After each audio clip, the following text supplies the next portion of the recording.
тупор, сондай бәле халық екенсіңдер ше, беттеріңе айтайын. Не істейсіңдер сендер маған? Мен сендер мынандай тупой, осындай тупой халық екендеріне шыны керек қазір көзім жетіп тұр. Бірақ енді қырғыздарды мойындай алмайды екенмін, неге дейсіздер ма?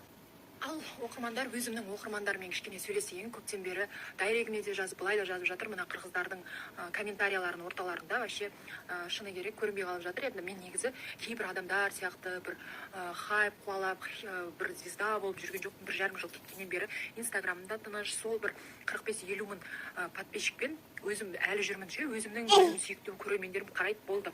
Сендер маған тіркеліп жатсыңдар ма білмеймін, әр кезде бір 200 адамдардың тіркелген шығарсыңдар, оны мына жаққа 45 қылдырып жазып, былай болады ғой.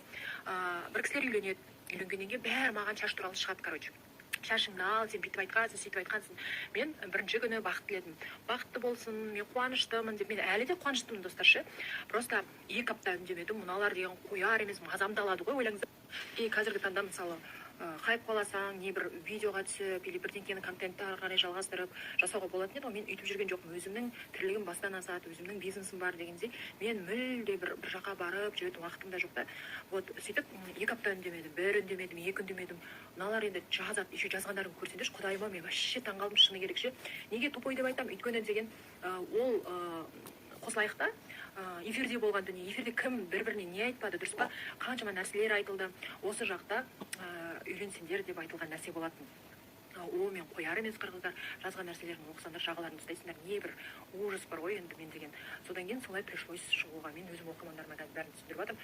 Бірақ олар әлі де қояр емес, олай болатын болса, мен де айтатынымды айтамын. В общем, одан кейін жекеге шығып не бір нәрселер жазады.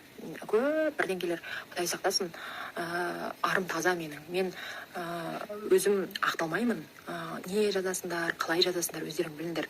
Өзімнің оқырмандарыма түсіндіріп жатырмын. Болды. Егер мына жақта тағы да қоймай жазып, не бір нәрсе жазып жатқан адамдар, именно сендердің барлығына өзім жаңғыз төтеп бере аламын. Мен қорықпаймын. Менің тілімді қышытпаңдар, айтатын нәрсені, білетін нәрсені мен айтамын. Жындандырмаңдар. Тып-тыныш отырған жаңа жыланның құйрығын баспаңдар. Сендер менің мінезімді білесіңдер. Мен вспыльчивый адам. Мен үндемеймін, мен жүремін. Сендер сонда бұға берсе сұға береді екен деп нетесіңдер ма? Мен айтатын нәрсемді айтамын.